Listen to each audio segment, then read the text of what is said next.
I want you to stop for a second and think about, when I say customer experience for you, what does that mean?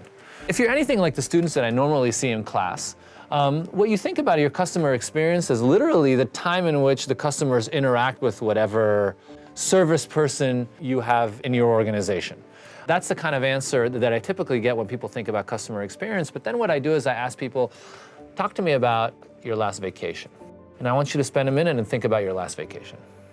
Describe to yourself or sort of recreate in your mind what that experience was like. But when I ask them about their experience as going on vacation, they talk about planning the vacation, anticipating the vacation, what they do when they go on vacation, and then the memories that they have from vacation. The customer experience is not simply the very narrow interaction with your product. It also includes a before and an after.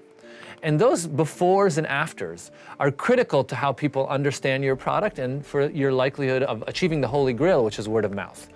So in psychology, we talk about three sources of utility. Utility is kind of like a measure of psychological well-being. More utility is something better. Anticipated utility. How much utility will I get? Okay, I think about buying a car.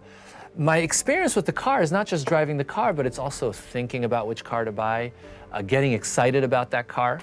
Experience utility. How much utility or how much well-being am I experiencing from the actual use of the product itself?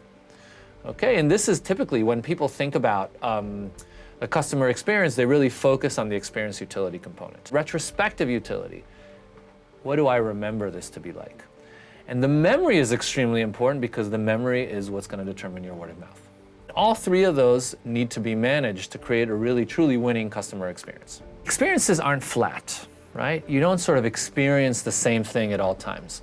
You have a moment of delight, you have a moment of despair, you have a moment of meh. The way memory works is in terms of snapshots.